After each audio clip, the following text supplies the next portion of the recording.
जय हिंद साथियों। Rajasthan police sub inspector 2025 की जो एक भर्ती थी उसका रिजल्ट है वो घोषित हो चुका है।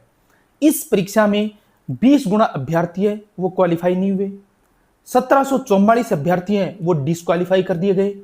आगे की क्या प्रोसेस रहने वाली है, आगे कौन कौन सी प्रक्रियाएं हैं जिनसे आपको गुजरना है और आपको अपने दोनों कंधों पर दो दो स्टार लेने हैं, तो उसकी पूरी चर्चा आज के इस छोटे सी वीडियो में करने वाले हैं। तभी आप निश्चित रूप से उस मुकाम को हासिल कर पाओगे जिस मुकाम के लिए आपने इतने दिनों से दिन रात मेहनत की है, आपके माता पिता ने जो सपने देखे हैं और आपने जो सपना देखा उसको पूरा करने।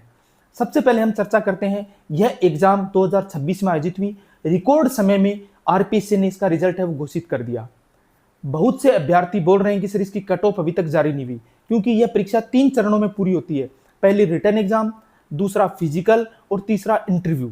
तो आपने जो पहला हर्डल था रिटन एग्जाम का, जिसमें 2 पेपर होते हैं, जीके और आपका एक हिंदी का पेपर होता है, जिसमें इस एग्जाम में केवल 20,700 कुछ बच्चे हैं वो पास हुए हैं। आप खुद जानते हैं कुल 1076 पद के ऊपर ये वैकेंसी आई थी और बहुत से लाखों अभ्यर्थियों ने फॉर्म भरे थे, लेकिन 50% अभ्यर्थी हैं वो एग्जाम देने आए थे।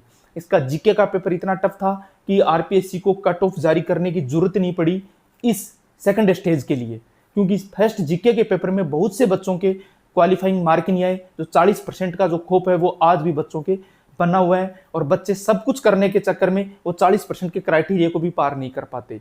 तो उसमें यह भर्ती है वो 19.33 गुना अभ्यर्थी हैं उनको पास किया गया है। तो आप ये मान के चल सकते हैं कि एक सीट के ऊपर अभी भी 19 अभ्यर्थियों की दौड़ है। तो आगे अभी परीक्षा जो स्टेज आने वाली है आपके फिजिकल की और इंटरव्यू की, वो भी बहुत टफ होने वाली है। तो आप इसको हल्के में न लें। ये 20,000 अभ्यर्थी हैं, इसमें से केवल लगने 1,076 ही है। तो अभी भी कंपटीशन है वो बहुत टफ बना हुआ है। मैं आपका मोरल डाउन नहीं कर रहा, लेकिन मैं आपको बता रहा हूँ इसमें सबसे जरूरी जो बात है आपको बताने वाली, कि इस 20,000 से ऊपर भी बच्चे जा सकते थे, लेकिन 1744 अभ्यर्थी इसलिए फेल हो गए, इसलिए डिस्क्वालीफाई हो गए कि उनके 10% यानी जो क्राइटेरिया दे रखा है गोले काले 5वां विकल्प भरने का, वो न भरने की वजह से वो बाहर हो गए। इसका मतलब है कि बच्चे आज भी उस 5वें विकल्प की इंपॉर्टेंस नहीं समझ रहे हैं, जिस कारण उनकी तैयारी पे पूरा पानी फिर गया। अब चाहे वो माथे पर हाथ रख के कितना भी रोना रो ले, कोई फायदा नहीं है, अब तो गई भैंस पानी में। तो आप इस चीज के लिए बार बार प्रयास करें। अभी आगे आने वाले फ्यूचर में और भी भर्ती आने वाली है, तो इस प्रकार की जो छोटी गलतियां हैं वो न करें जो आपके करियर को दांव पे लगाती हो।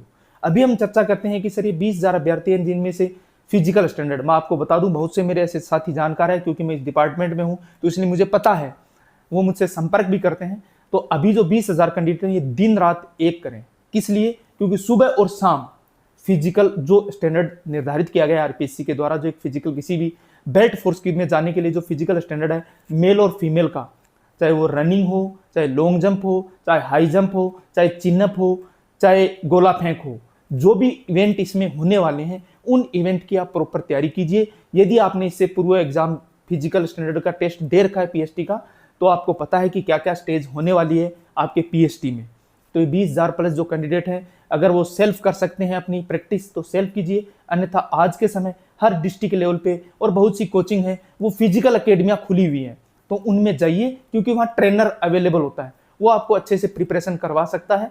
1-2 बार वहाँ जाकर अपनी परफॉर्मेंस चेक कर लीजिए, जो आपको आरपीएससी ने जो क्राइटेरिया पीएसटी का निर्धारित कर रखा है उसके अनुसार अपना टेस्ट देकर आ जाइए। 2-3 बार जाइए, फिजिकल के लिए आपको थोड़ा टाइम मिला है उस स्टैंडर्ड के कारण। मैं इसलिए बोल रहा हूँ कि बहुत से बच्चों के हिंदी में बहुत अच्छे अंक आ रखे हैं, लेकिन जीके के पेपर में उनके 40 से लेकर 50% के बीच में नंबर है।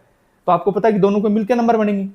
पीएसटी में आपको क्वालिफाई करना जरूरी है। 3 स्टैंडर्ड मैंने बोले हैं ना, रिटन टेस्ट, फिजिकल और इंटरव्यू।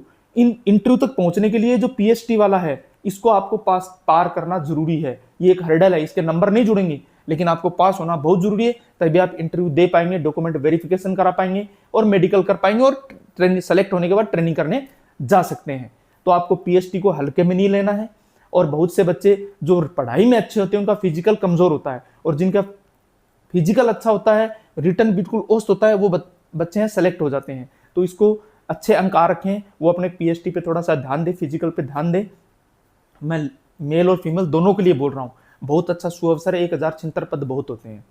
उसके बाद नेक्स्ट प्रोसेस आपको पता है, जैसे आपका पीएचडी टेस्ट पास हो जाता है तो इंटरव्यू में भी आपको पता है कि अब की बार 36% और 30% का क्राइटेरिया निर्धारित किया गया है। आपको जनरल कैटेगरी के जो कैंडिडेट है उनको 36% इंटरव्यू में लाने पड़ेंगे और अदर कैटेगरी को 30% नंबर लाने हैं। तो ये कंपटीशन आगे आगे जैसे जैसे बढ़ेगा, जैसे जैसे आप ऊपर जाओगे, ये कंपटीशन टफ होने वाला है। तो मैं आपको बस अंत में यही कहूंगा कि जिन बच्चों ने 20,000 प्लस बच्चों ने ये एग्जाम क्लियर की है सेकंड स्टेज के लिए, वो अच्छे से अपनी तैयारी करके फिजिकल दीजिए और नेक्स्ट तीसरी स्टेज इंटरव्यू में पहुंचिए। उसके बाद हम फाइनल मेरिट आपको नेक्स्ट में बताएंगे। जैसे फिजिकल पास करने के बाद इंटरव्यू के लिए क्वालिफाई जो बच्चे होंगे तो उसके आधार पर आपको बता दिया जाएगा। मैं आशा करूंगा कि आपको वीडियो आपके लिए यूजफुल है। अगर यूजफुल है तो जरूर अन्य बच्चों को शेयर करना। और मेरे भावी थानेदारों को मेरा लास्ट में यही संदेश है कि अपने उज्जवल भविष्य को बनाने के लिए, अपने माता पिता के सपनों को साकार करने के लिए आज से ही अपने लक्ष्य को प्राप्त करने के लिए हार्ड वर्क कीजिए, स्मार्ट वर्क कीजिए। मिलते हैं नेक्स्ट वीडियो में, तब तक के लिए जय हिंद।